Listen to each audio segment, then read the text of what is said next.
Dando continuidade na nossa conversa, estamos aqui com a próxima pessoa. Olá, eu me chamo Rafael, sou formado em Educação Física, bacharel em licenciatura e também sou hipnoterapeuta, faço terapia por hipnose. E por que o primeiro contato falando que sou formado em Educação Física, né? Porque nós trabalhamos com a área da saúde e o tema proposto para a gente hoje é um tema muito importante e interessante.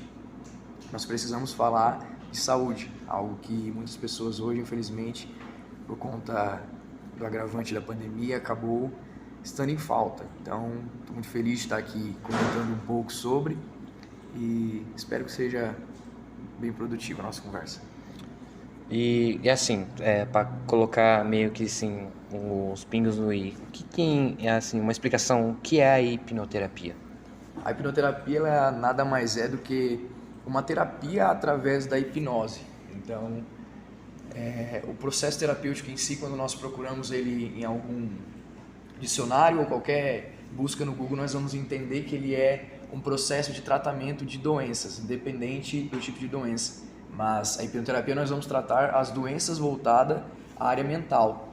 Então, aí nós conseguimos tirar ansiedade, depressão, fobia, trauma, tudo aquilo que vem de uma origem mental, nós conseguimos tratar com a hipnoterapia.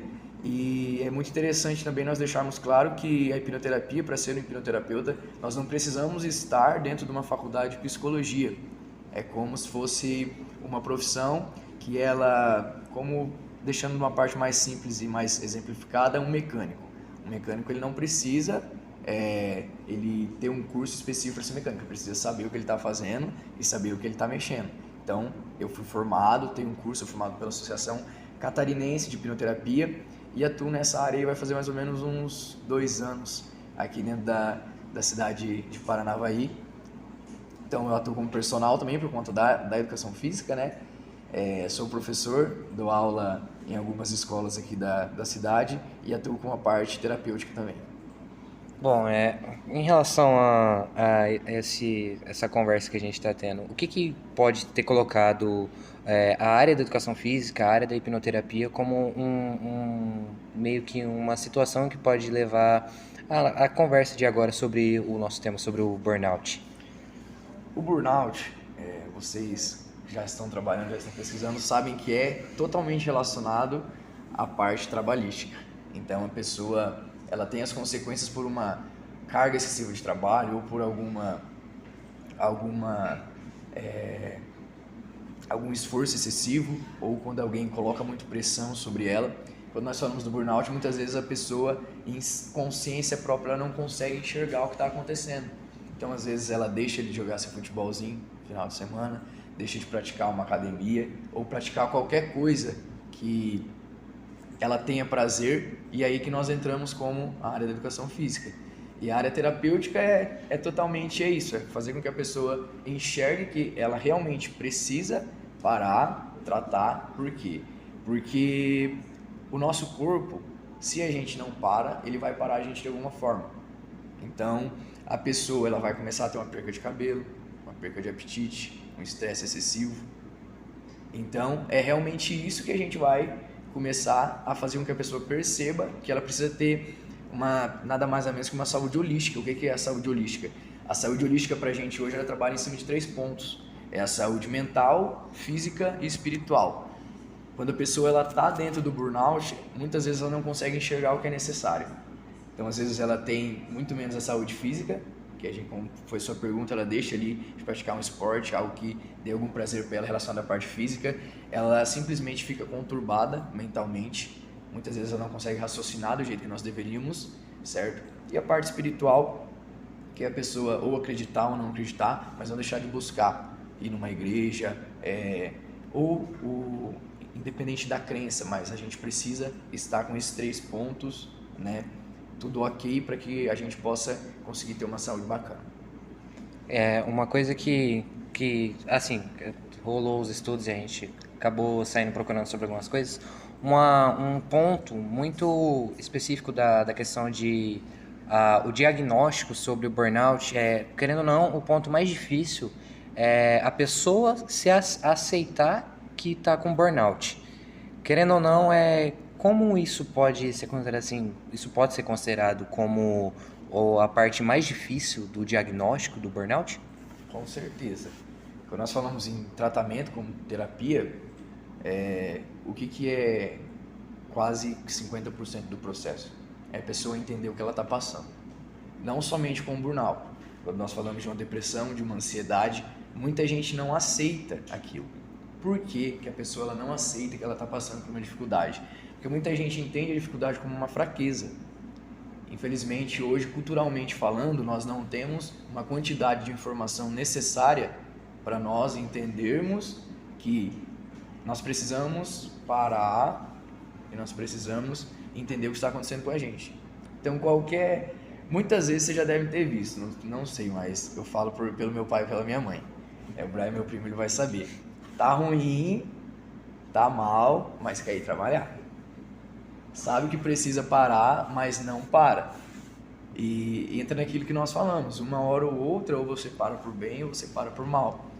Então a gente especificar para a pessoa que realmente é isso que ela está passando, apresentar com um conteúdo científico bacana, por quê? Porque muita gente ainda vai muito pelo senso comum. Então a gente precisa deixar claro que você está passando por isso, isso e isso. O nosso tratamento vai ser assim, assim, sabe? Por quê? Porque a pessoa, ela precisa entender que o que ela está passando não é uma fraqueza. O que ela está passando, no momento, é uma necessidade que ela tem de parar, ou a gente relacionado totalmente ao burnout por uma carga excessiva ali, ou por uma pressão. O burnout ele acontece muito com aquelas pessoas que elas são obrigadas a bater meta.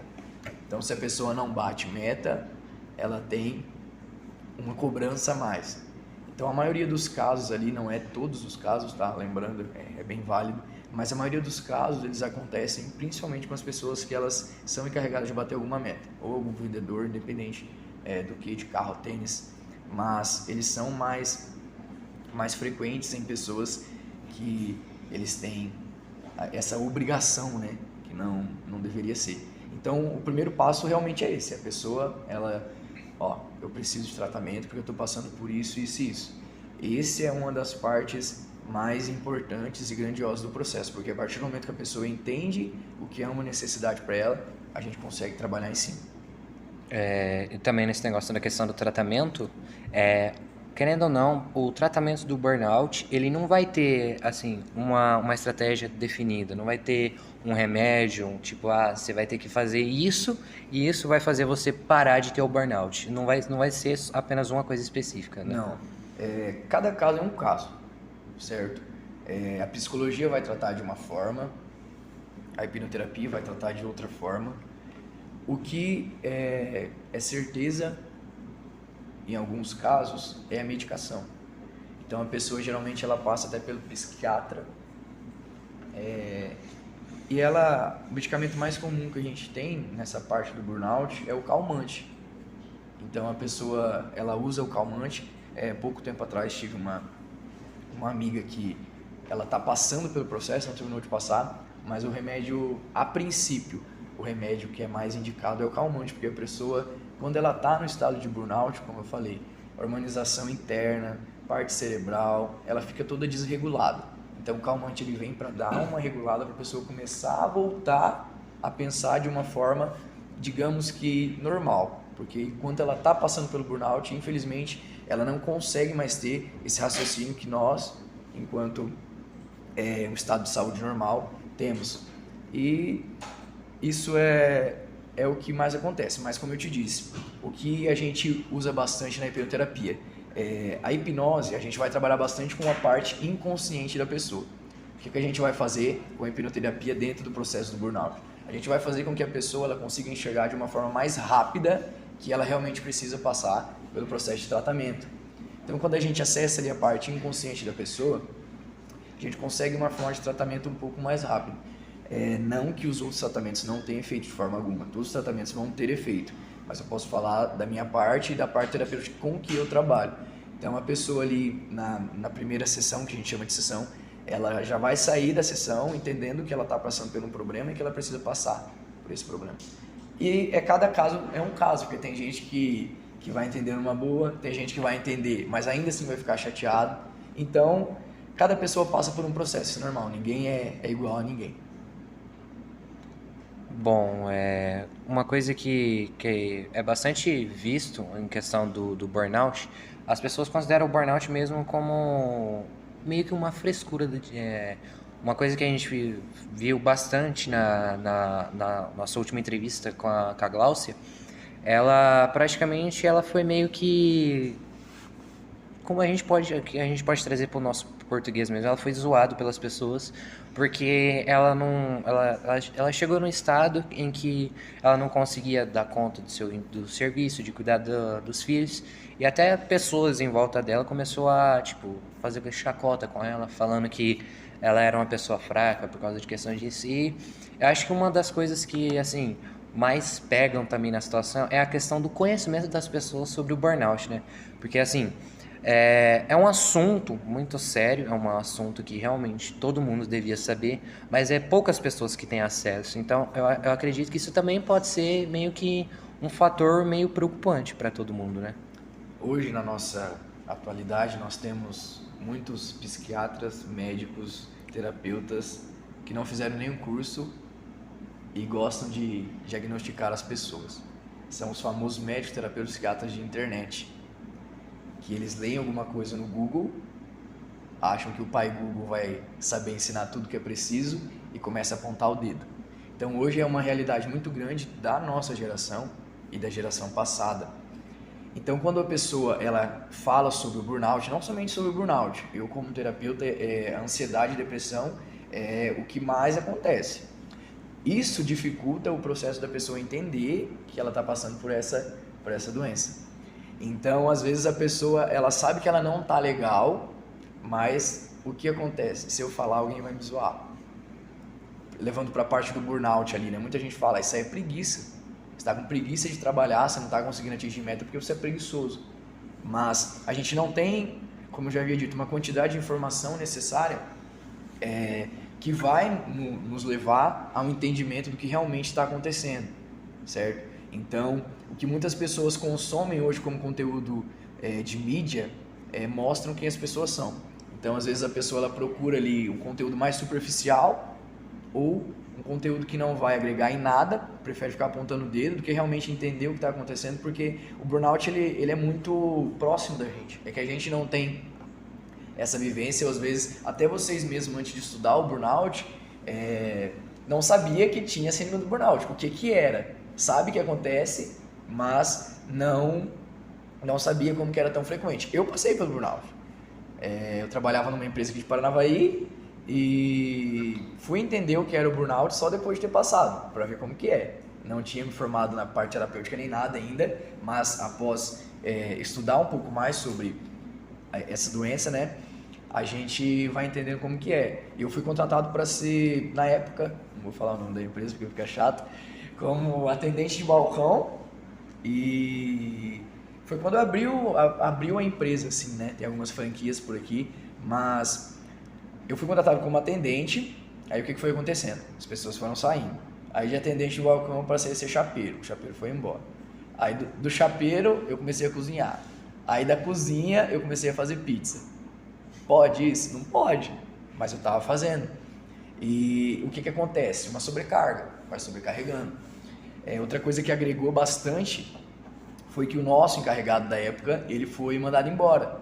E como eu era o funcionário mais velho, pessoal ali, não velho em idade, né, mas velho de experiência, de estar ali na empresa, foi jogando para cima de mim. Então eu tinha que atender o balcão, fazer pizza, fazer lanche, precisar ir para a cozinha, e se tivesse algum BO, que era separado, né, restaurante da outra parte, eu precisava resolver os pepinos também. Então isso foi gerando um estresse a mais, tanto que eu consegui sair da empresa, né, mas hoje eu entendo que eu passei por um processo de burnout. Tanto que a maioria dos fios de cabelo branco que eu tenho hoje foi por conta disso, e não é pouco. Bom, assim, uma coisa que eu acho que é bem comum de acontecer é tocar no tema burnout e as pessoas confundir muito o burnout como uma depressão.